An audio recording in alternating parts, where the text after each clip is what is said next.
So we have learned about bipartite graph.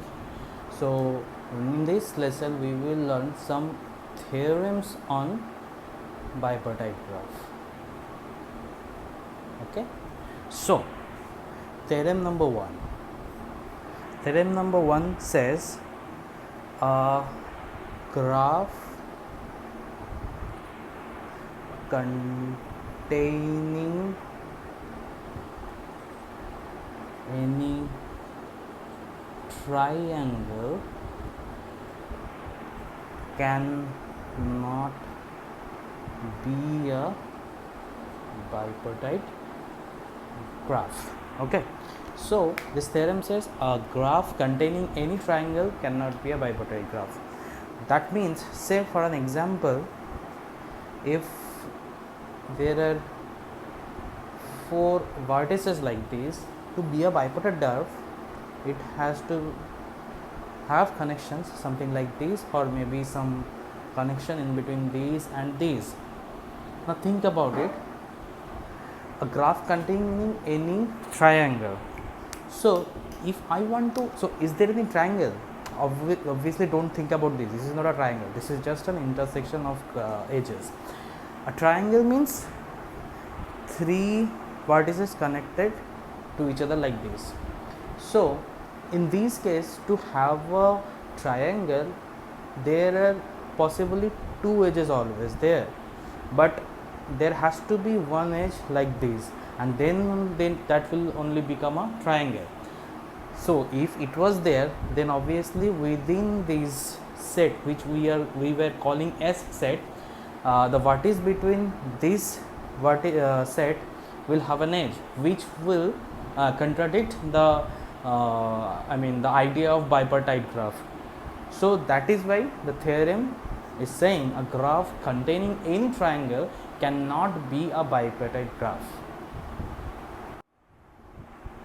So we will learn about a new theorem, that is theorem number 2, saying a bipartite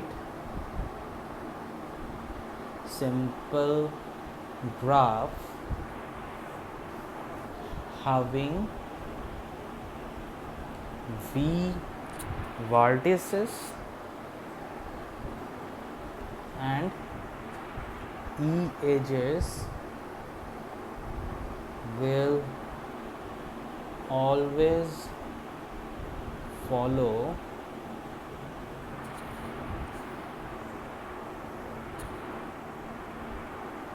this equation.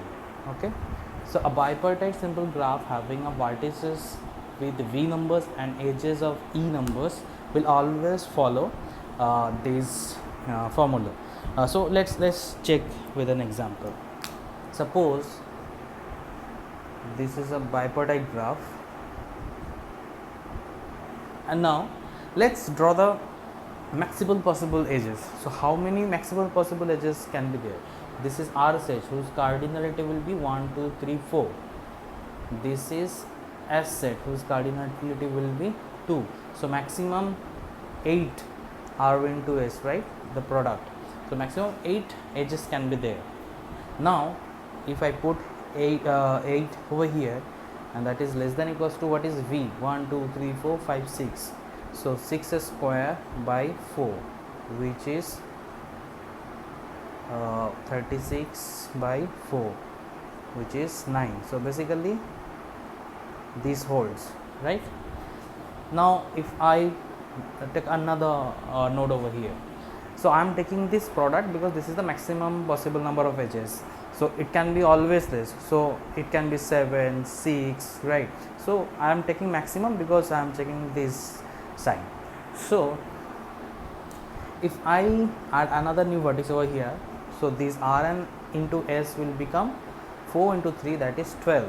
So I will check whether 12 is less than equals to V square by 4 or not. Now V square by 4 is basically, V square is now 1, 2, 3, 4, 5, 6, 7, which is 49 by 4.